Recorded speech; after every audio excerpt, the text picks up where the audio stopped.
Last class में हमने restriction enzymes complete कर लिया था टूल्स में। आज हम दूसरा टूल स्टार्ट करेंगे, वेक्टर्स। ठीक है, तो सबसे पहले हम जान लेते हैं कि वेक्टर क्या होता है। वेक्टर को व्हीकल डीएनए भी बोलते हैं। ठीक, व्हीकल डीएनए और वेक्टर डीएनए, इसके बारे में आज हम पढ़ेंगे।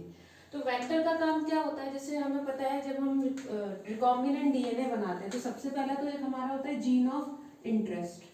ठीक है, इस जीन ऑफ इंटरेस्ट को हम किसी ऑर्गेनिज्म से आइसोलेट करेंगे।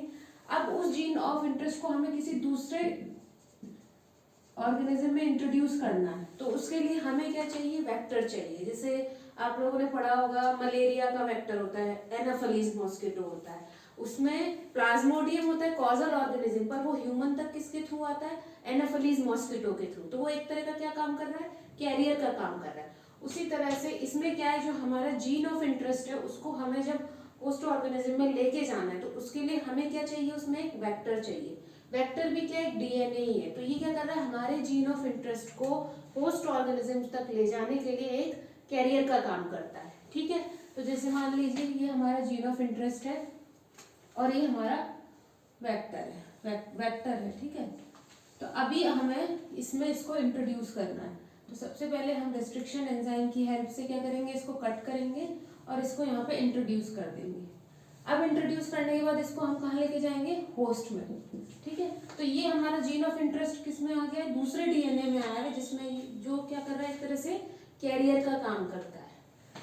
तो DNA used as a carrier, मैंने अभी बताया आप लोगों को कि ये क्या है, कैरियर का काम कर रहा है, जीन ऑफ इंटरेस्ट को कैरी कर रहा है for transferring fragment of foreign DNA. Foreign DNA यानी ये जो जीन ऑफ इंटरेस्ट है ये किसी दूसरे ऑर्गेनिज्म का है, तो इसको हम फॉरेन डीएनए भी बोल सकते हैं या जीन ऑफ इंटरेस्ट भी बोल सकते हैं। इनटू सुटेबल होस्ट, जिस भी होस्ट में हमें इसको इंट्रोड्यूस कराना है। ठीक है, अब इसके बाद वेक्टर के कुछ एग्जांपल्स हैं। जैसे हमारे पास है एक प्लाज्मिड है, एक बैक्टीरियोफाजेज है और एक रिट्रोफाजेज है।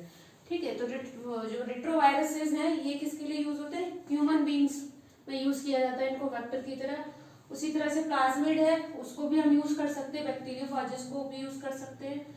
अब हम प्लाज्मिड के कुछ कैरेक्टर्स देख लेते हैं। ये एक वेक्टर होता है, इसके हम कुछ कैरेक्टर्स देख लेते हैं। ठीक है, तो ये देखिए जो प्लाज्मिड होता है ये किसके अंदर होता है, बैक्टीरियल सेल में पाया जाता है। बैक्टीरियल सेल में उसका खुद का क्रोमोसोम तो होता ही है, उसके अलावा एक और सर्कुलर क्रोमोसोम होता है, उसको हम क्या बोलते हैं, प्लाज्मिड बोलते हैं। ठीक है, प्लाज्मिड के जैसे कुछ कुछ क्वालिटीज हैं, एक्स्ट्रा क्रोमोसोमल डीएनए, इसको क्या बोलते हैं हम, एक्स्ट्रा क्रोमोसोमल डीएनए। क्यों, क्योंकि बैक्टीरिया के पास अपना खुद का क्रोमोसोम भी है और ये उसके अलावा क्रोमोसोम है, इसलिए इसको हम क्या बोलते हैं, एक्स्ट्रा क्रोमोसोमल डीएनए। इसके बाद क्या, ये सेल्फ रेप्लिकेटिंग होता है, इसकी रेप्लिकेशन खुद होता है, मतलब ये अपने कॉपीज खुद बना सकता है। इसको इस क्रोमोसोम से कोई लेना देना नहीं है, जो ये इसका बैक्टीरिया का क्रोमोसोम है इससे इसको कोई मतलब नहीं है, ये अपने से कॉपीज बना सकता है। उसके बाद सर्कुलर डीएनए, ये कैसा होता है, सर्कुलर होता है। ठीक है, देख लेना ये सर्कुलर है, ये सर्कुलर रहता है। और नॉन एसेंशियल, मतलब जो बैक्टीरिया की जो अदर एक्टिविटीज है वो इससे उस पर इतना इफेक्ट नहीं पड़ने वाला, क्योंकि उसके लिए तो ये क्रोमोसोम है ही बैक्टीरिया के पास, तो ये इतना इंपॉर्टेंट नहीं है। अगर इसको हम सेल से निकाल भी लेते हैं तो ऐसा नहीं कि बैक्टीरियल सेल डाई हो जाएगा, वो फिर भी सर्वाइव कर सकता है। तो ये इतना एसेंशियल नहीं होता है बैक्टीरियल सेल के लिए। ठीक है, और क्या होता है, प्लाज्मिड डीएनए होता है हमेशा, वो आरएनए नहीं होगा, ये कैसा होगा, डीएनए होगा। तो हमने देखा प्लाज्मिड की कौन कौन सी क्वालिटीज हैं, एक तो एक्स्ट्रा क्रोमोसोमल डीएनए है, दूसरा सेल्फ रेप्लिकेटिंग है, इसके बाद सर्कुलर है और नॉन एसेंशियल है। ठीक है, अब इसके बाद हम देखते हैं टाइप्स ऑफ वेक्टर्स। वेक्टर्स के टाइप्स होते हैं वो हम देख लेते हैं। एक होता है क्लोनिंग वेक्टर और एक होता है एक्सप्रेशन वेक्टर। क्लोनिंग वेक्टर का क्या मतलब है, क्लोन बनाने को, क्लोन बनाने के लिए यूज होता है, मतलब जो भी हमारा जीन ऑफ इंटरेस्ट है, फॉर एग्जाम्पल मान लो ये हमारा बैक्टीरिया है ना, इसके अंदर ये एक प्लाज्मिड है। अब इसमें हमने इसको प्लाज्मिड को बाहर निकाला और इसमें अपना जीन ऑफ इंटरेस्ट डाल दिया। अब हमें इसको कॉपीज बनानी है, तो इसको हम दोबारा डालेंगे और ये इतनी सारी हमें ये दोबारा डिवाइड कर करके हमें कॉपीज दे देगा। ठीक है, तो ये हमारे इसकी कॉपीज बन रही है। तो जीन ऑफ इंटरेस्ट जो भी उसकी अगर हमें कॉपीज बनानी है, बहुत सारी कॉपीज बनानी है, तो उसमें हम क्लोनिंग वेक्टर का यूज करते हैं इसके क्लोन बनाने के लिए। जीन की कॉपी बनानी, हमें प्रोडक्ट से कोई मतलब नहीं है इसमें कि क्या बनेगा, कितना बनेगा, हमें बस उस जीन की कॉपीज चाहिए, मल्टीपल कॉपीज चाहिए, तो हम क्लोनिंग वेक्टर का यूज करते हैं। इसके बाद दूसरा है हमारा एक्सप्रेशन वेक्टर। एक्सप्रेशन वेक्टर में क्या होता है, जीन एक्सप्रेस होगा। अब एक्सप्रेशन का क्या मतलब है, जीन एक्सप्रेशन का मतलब क्या है, जैसे हमें पता है जीन से क्या होता है, जीन है उससे फिर एमआरएनए बनता है ना, ट्रांसक्रिप्शन होता है, ट्रांसक्रिप्शन बोलते हैं ना, एमआरएनए बनता है, और उसके बाद प्रोटीन बनता है, प्रोटीन यानी ट्रांसलेशन, और फिर वो जो कैरेक्टर है वो एक्सप्रेस हो जाता है। तो एक्सप्रेशन वेक्टर्स में क्या होता है, जीन भी है उसकी कॉपी भी बनेगी, एमआरएनए बनेगा उससे, और फिर वो एक्सप्रेस होगा, प्रोटीन बनाएगा। तो एक होता है क्लोनिंग वेक्टर और दूसरा हमारा ये है एक्सप्रेशन वेक्टर। ठीक है, हमको अभी क्लोनिंग वेक्टर्स के बारे में देखना है कि क्लोनिंग वेक्टर्स क्या होते हैं, ठीक है, वो कैसे काम करते हैं। तो सबसे पहले हम कुछ फीचर्स देख लेते हैं क्लोनिंग वेक्टर्स के। सबसे पहले जो क्लोनिंग वेक्टर होता है उसके पास क्या होना चाहिए, ओरिजिन ऑफ रेप्लिकेशन होना चाहिए। ओरिजिन ऑफ रेप्लिकेशन ये बहुत इंपॉर्टेंट है। अब ये क्या है, ओरिजिन ऑफ रेप्लिकेशन क्या होता है, ओरिजिन ऑफ रेप्लिकेशन ऐसा सीक्वेंस होता है न्यूक्लियोटाइड्स का जहां से रेप्लिकेशन स्टार्ट होता है। ये चीज रेप्लिकेशन में भी पढ़ा होगा कि जो डीएनए होता है जब उसमें रेप्लिकेशन होता है तो कहीं से भी स्टार्ट नहीं होता है, उसके कुछ स्पेसिफिक सीक्वेंसेस होते हैं, वहीं से उस डीएनए का रेप्लिकेशन स्टार्ट होता है। तो वेक्टर में भी क्या है, ओरिजिन ऑफ रेप्लिकेशन होना चाहिए जहां से रेप्लिकेशन स्टार्ट होगा। उसके बाद piece of DNA linked into it start replication. अब जैसे मान लो हमारे पास ये वेक्टर है, ठीक है, और यहाँ पे ओराई है और हमने ये डीएनए यहाँ पे लिंक करा है, ठीक है, तो जब रेप्लिकेशन स्टार्ट होगा तो जो फॉरेन डीएनए उसका भी कॉपी बनेगा, उसका भी रेप्लिकेशन होगा साथ साथ में। तो जो भी ओरिजिन ऑफ रेप्लिकेशन के आसपास जो भी डीएनए हम लिंक कर देंगे वो क्या करेगा, उसका डीएनए का भी कॉपी बनेगा, उसका भी रेप्लिकेशन होगा। ठीक, इसके बाद क्या है इसका feature, control copy number of linked DNA. हमें जो डीएनए बनाना है, मतलब जिसकी कॉपीज बनानी है, उसका कितना कॉपी नंबर हो, कितनी कॉपीज बने, मल्टीपल कितनी कॉपीज बने, तो वो कौन कंट्रोल करता है, ओरिजिन ऑफ रेप्लिकेशन करता है। मतलब अगर आपको बहुत ज्यादा कॉपीज चाहिए किसी डीएनए की तो उसके लिए आपको ऐसा ओरिजिन ऑफ रेप्लिकेशन ऐसा होना चाहिए वेक्टर में जो हाई कॉपी नंबर को सपोर्ट करे। अगर हाई कॉपी नंबर को सपोर्ट करेगा तो ज्यादा से ज्यादा कॉपीज बनेंगी। ठीक है, इसके बाद दूसरा क्या है इसका फीचर क्लोनिंग वेक्टर का, सिलेक्टेबल मार्कर। एक सिलेक्टेबल मार्कर होना चाहिए। अब इसका क्या काम होता है सिलेक्टेबल मार्कर का, ये क्या करता है, जो ट्रांसफॉर्मेंट और नॉन ट्रांसफॉर्मेंट है, ये क्या होता है अभी मैं आपको बताती हूँ। देखो ट्रांसफॉर्मेंट और नॉन ट्रांसफॉर्मेंट क्या होते हैं, जब भी मान लो हमने कोई जैसे प्लाज्मिड है हमारे पास, ये इसमें हमने जीन ऑफ इंटरेस्ट को इंट्रोड्यूस किया है, ठीक है। अब जीन ऑफ इंटरेस्ट को इंट्रोड्यूस किया है तो जरूरी तो नहीं ना हर किसी में वो एंटर कर जाए, तो कुछ उसमें बनेंगे रिकॉम्बिनेंट्स, जिसमें जीन ऑफ इंटरेस्ट हमारा जिस प्लाज्मिड में एंटर हुआ है उसको हम रिकॉम्बिनेंट बोलेंगे, तो वो रिकॉम्बिनेंट्स बनेंगे। और कुछ में क्या होगा, नॉन रिकॉम्बिनेंट्स बनेंगे, मतलब उसमें जीन ऑफ इंटरेस्ट एंटर ही नहीं किया है, ठीक है। अब ये कहाँ है, सेल में है, ठीक है, सेल में होगा। तो जिन सेल में ये जो जीन ऑफ इंटरेस्ट एंटर किया है जिनके प्लाज्मिड में, ठीक है, वो जो मतलब रिकॉम्बिनेंट जो प्लाज्मिड है जिस सेल के पास है उस सेल को हम क्या बोलेंगे, ट्रांसफॉर्मेंट सेल, ठीक है। उसका जो प्लाज्मिड है उसके अंदर क्या आ गया, जीन ऑफ इंटरेस्ट आ गया है, और उस सेल उसके पास कैसा प्लाज्मिड है, रिकॉम्बिनेंट प्लाज्मिड है, और वो सेल क्या है, ट्रांसफॉर्मेंट सेल है। इसके बाद जिसके पास नॉन रिकॉम्बिनेंट प्लाज्मिड है, मतलब जिसके प्लाज्मिड में जीन ऑफ इंटरेस्ट नहीं एंटर किया है, वो कैसा सेल होगा, नॉन ट्रांसफॉर्मेंट सेल होगा, ठीक है। तो अब ये जो सिलेक्टेबल मार्कर होता है ये हमको पता करने में हेल्प करता है कि ट्रांसफॉर्मेंट सेल कौन सा हुआ है और नॉन ट्रांसफॉर्मेंट, इनमें से डिफरेंशिएट करने में, ठीक है, इन दोनों को डिफरेंशिएट करने में हेल्प करता है, ठीक। अब इसके कुछ एग्जांपल्स हैं, जैसे एंटीबायोटिक रेजिस्टेंस जीन प्रेजेंट होते हैं बैक्टीरिया में, जैसे एम्पीसिलिन हो गया, टेट्रासाइक्लिन हो गया, ये वाले जो जीन है ये क्या है, सिलेक्टेबल मार्कर है। अब ये कैसे काम करते हैं, हम इनको कैसे आइडेंटिफाई करते हैं, इसको अभी हम देखेंगे।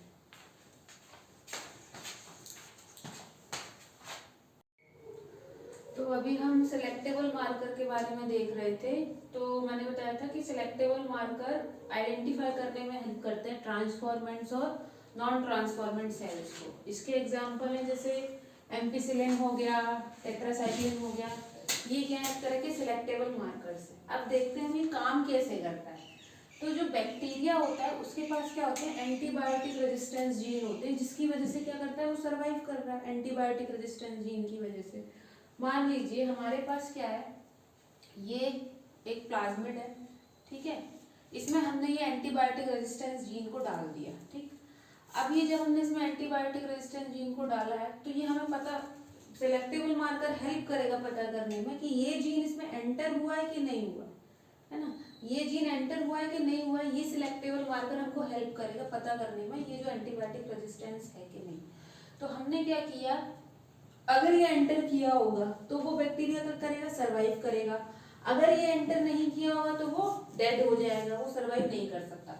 तो हम क्या करेंगे, एक न्यूट्रिएंट मीडियम तैयार करेंगे, ठीक है। न्यूट्रिएंट मीडियम हम अगार ले सकते हैं और उसमें कुछ कुछ जो भी न्यूट्रिएंट्स लगते हैं बैक्टीरिया की ग्रोथ के लिए वो सब हम डाल देंगे। और उसमें हम क्या डालेंगे, टेट्रासाइक्लिन डालेंगे, जो एंटीबायोटिक है टेट्रासाइक्लिन, उसको भी हम डाल देंगे उस न्यूट्रिएंट मीडियम में। फिर क्या करेंगे, ये जो बैक्टीरिया है इसको हम क्या करेंगे, उस पर अगार के ऊपर ऐसे थोड़ा थोड़ा उस पर उसको लगा देंगे, ठीक है। इसकी उसको स्पैचुला की हेल्प से हम इस पर डॉट डॉट सा रख देंगे तो कुछ बैक्टीरिया इस पे आ जाएंगे अगार के प्लेटिंग पे, ठीक है। ये पेट्री प्लेट होती है, इस पे हम इस पे लगा देंगे, इसके अंदर हमारा न्यूट्रिएंट मीडियम है। तो जब जो भी बैक्टीरिया के अंदर ये एंटीबायोटिक रेजिस्टेंस जीन आएगा वो क्या करेगा, अपनी कॉलोनीज बनाएगा।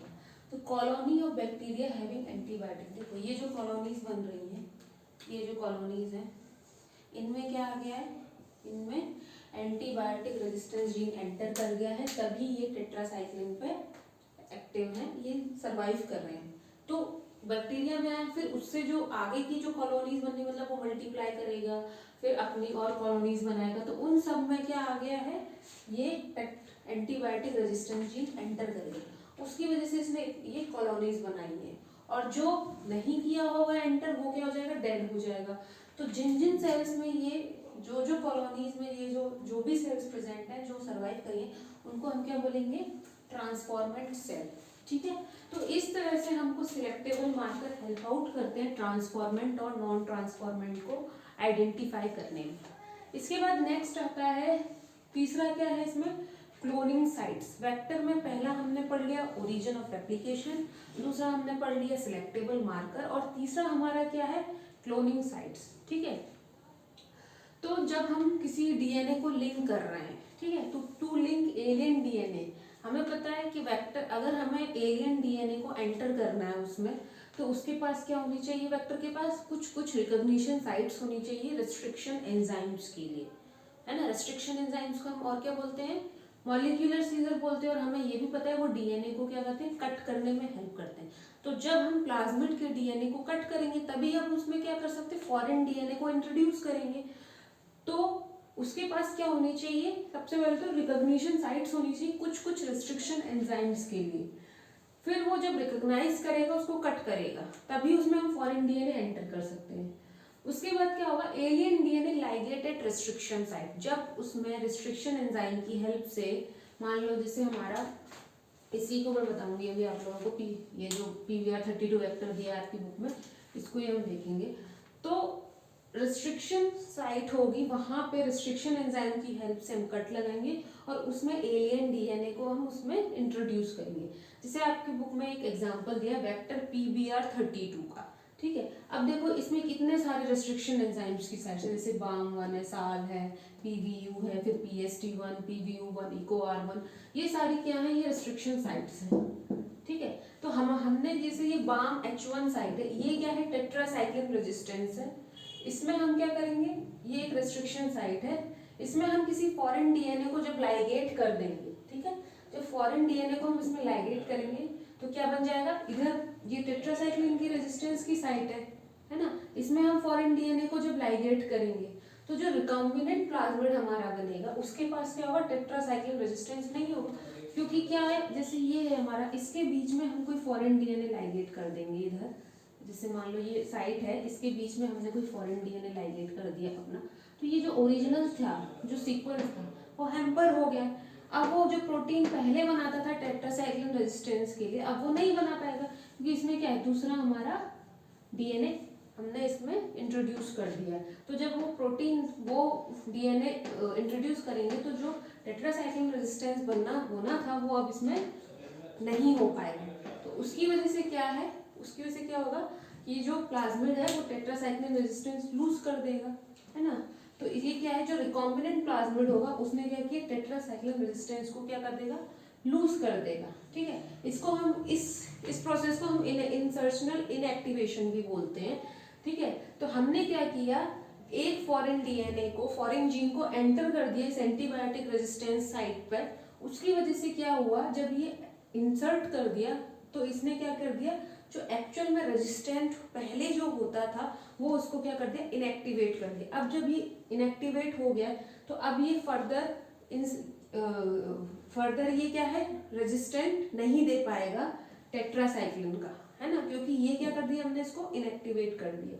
ठीक है, जो टेट्रासाइक्लिन रेजिस्टेंस जीन था उसको हमने क्या कर दिया, इनएक्टिवेट कर दिया है। तो अब ये क्या है, जो फॉरेन डीएनए आया, अब उसकी वजह से ये क्या है, इनएक्टिवेट हो गया है। तो इसको हम क्या बोल रहे हैं, इंसर्शनल इनएक्टिवेशन, यानी किसी दूसरे जीन को जब हम ऐसी साइट पर डाल देते हैं जो पहले कोई मतलब कैरेक्टर को कोड कर रहा है पर अब नहीं कर पा रहा है, तो उसको हम क्या बोल रहे हैं, इंसर्शनल इनएक्टिवेशन।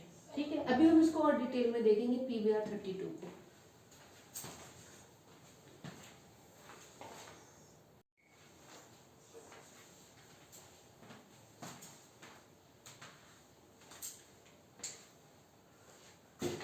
तो हम लोग देख रहे थे व्हीकल डीएनए और वेक्टर डीएनए में। ठीक है, हमने सिलेक्टेबल मार्कर भी देख लिया, वो कैसे काम करता है उसको भी हमने देख लिया। अब हम देखेंगे वेक्टर PBR32, ये आपकी बुक में मेंशन है।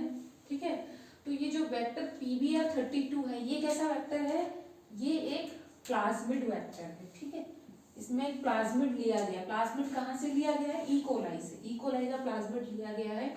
ठीक है, और ये जो PBR है, PBR का क्या मतलब है यहाँ पे, प्लाज्मिड बॉलिवर रोड्रिगुएज, प्लाज्मिड बॉलिवर रोड्रिगुएज, ये PBR stand for plasmid Bolivar and Rodriguez. ठीक है, इसमें 4361 बेस पेयर है लेंथ में। अगर इसको हम ऐसे स्ट्रेट काउंट करें, इसमें बेस पेयर कितने हैं, तो इसमें बेस पेयर है 4361। ठीक है, और इसमें दो एंटीबायोटिक रेजिस्टेंस जीन है। देखिए, जैसे ये हमारा प्लाज्मिड है PBR32, इसमें देखिए दो एंटीबायोटिक रेजिस्टेंस जीन है, एक है एम्पिसिलिन रेजिस्टेंस जीन और दूसरा है टेट्रासाइक्लिन रेजिस्टेंस जीन।